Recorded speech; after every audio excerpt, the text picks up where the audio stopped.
All right, YouTube. Let's get back to where we left off. Okay, this is AU. We'll be looking at AU, UCAD, and the DXY. All right. So first starting off, this was today at around 1 o'clock. The Fed's interest rate came out. Jerome Powell spoke and everything. And as you can see, this being the AU, you can see what the DXY did. It did the complete opposite. It pushed up and now it's, ranging right up in here. And the AU, it pushed down, right? This is the AU, it pushed down. So look at the UCAD. It pushed up from here at like 105, pushed all the way up to here. Look at the DXY, it did the same thing. It pushed up from here, went all the way up here. So the UCAD and the DXY, they positively correlated. So what I'm looking for, okay, right here, if you would have pulled the fib, like if you would have lost this, didn't catch this right here because of course the market was probably moving too fast when the news came out. If you were to pull your fib on this from the high right here to the low down here, come on, pull it to the low right here, you can see price came down here and it jumped right back up to the 50% right here, and then it started coming down. Okay, so right now it's kind of ranging sideways, so we'll call this, ranging right here, between here for the last hour or so. It's ranging across, straight across. So we go to the DXY. DXY, it went up. So we pulled the fib out on here, all the way to here. It came down here, but didn't quite get to the 50%.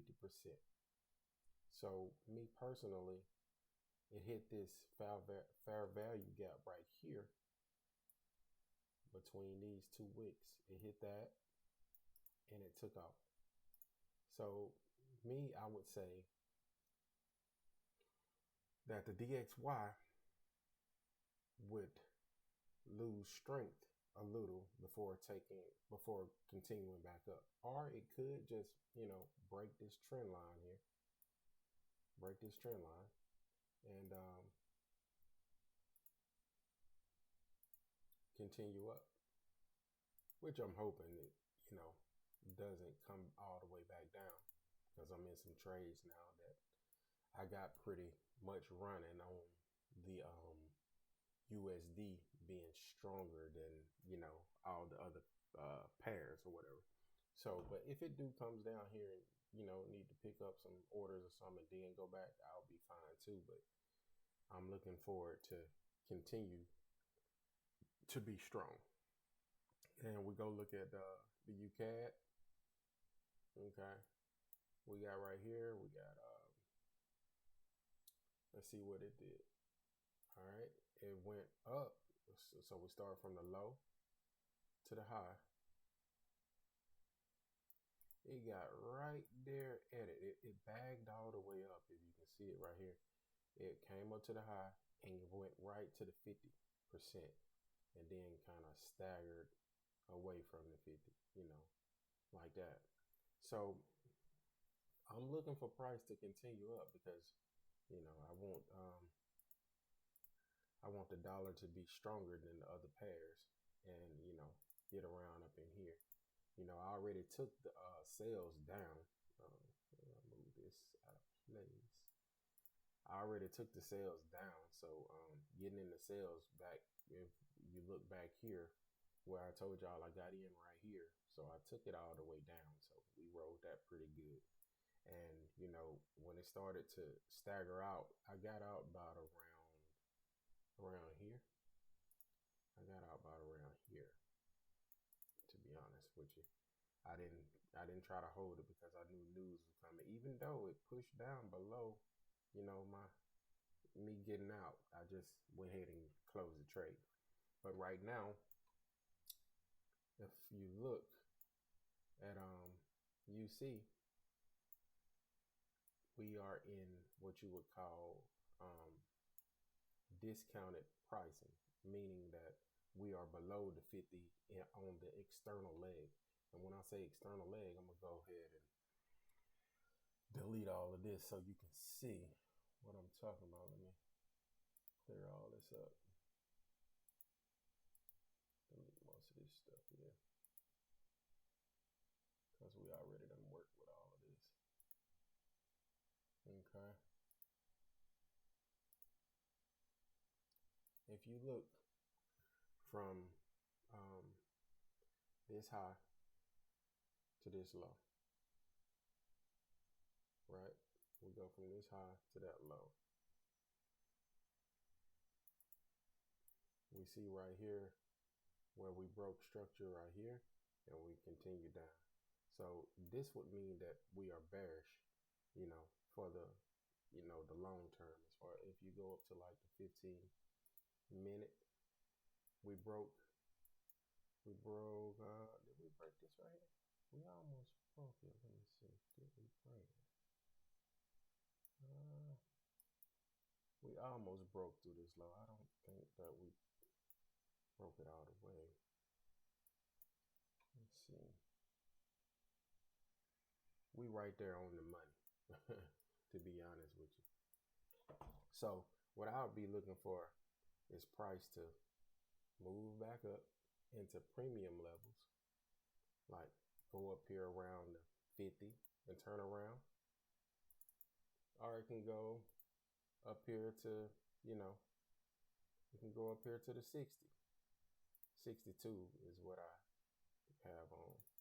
It can go up here and turn around where we look and we can see that we got like a fair value gap right here. We got a fair value gap right there. So price could react from there. I always wait until price get to a point to where, like, if it get to a point of interest of mine, like if it was to get here, you don't really know which one that it'll go from until it get there and you go to the lower time frames and you see what the reaction is. So if you can go to the lower time frame and see what the reaction is, you'll be better off at making a entry decision. So what I would do is, if I see that price is acting real good from the 50 on a lower time frame, I may go in and try to catch a scalp down to, these levels, down to the Fed rate levels, if I see the schematic forming on the 1 minute time frame. So if it passes through the 50%, I'll go to the next POI, and so on. I'll keep bagging up until I get the precise entry, because one thing about UCAD and AU, most of the time it reacts from the 70%.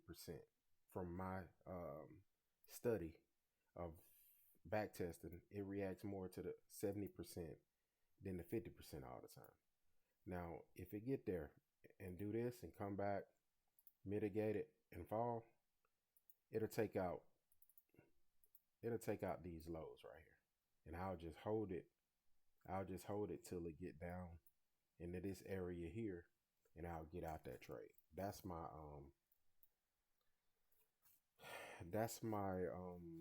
setup for me trading UCAD. And right here on AU, I will be looking for the same exact thing. I really want price to continue to move down, like I say, because I'm already in trades. I already done caught the trade down. So I would want this to continue down and go to, I really want to get it to around this zone, around about 65, 860. If I can get it around that zone right there, breaking this low here, I'll get out this trade. Sorry about that. That was one of my alerts on Nas. So what I want that to do is to break this low, because this is the interest rate news. This spike up here on AU, this spike here, this going up spike, then coming down. That is, hopefully we break this low right here. Maybe in the London session. We got like an hour or two, about 2 hours to the Asian session. So I'm just looking for sales right now on I'm looking for to continue selling on AU and UCAD. I'm looking for it to get in a position for me to sell right now, because I don't want to sell it and we still in discounted area. Because if you look here, above the 50% is premium selling areas. Below the 50% is buying areas. I would buy this up there, but I don't want to be buying this and I'm already selling AU. It's almost like I'm hedging against myself, and I don't want to do that, because you're not gonna make no real money from that. So what I would do is I would wait until AU get up in these zones. That meaning the DXY would be strong, and see the DXY right now is in discounted area. Because if you go from here, go from the top of the leg, let's see if this is a valid pullback right here. The way you check a valid pullback, you go from the high to the low and see that it reached 50%. So this right here reached 50% here. So the next leg would be valid. So here, so from here to here, I would be looking for the dollar to at least get up into, say, the 70%. And meanwhile, while it's doing that, UCAD will be, well, that's the Dow Jones, sorry. The UCAD will be headed up too. And that'll give AU enough time to run on down. It runs on down while they going up. I'll catch that, get out of those trades, and then reset. I'll buy AU, and then I'll sell UCAD, and they'll both be in accordance with each other. I'll be making money off both of the two. I hope you understand that, and I hope you can hear me. Don't forget to like, subscribe, and share. That's all I got.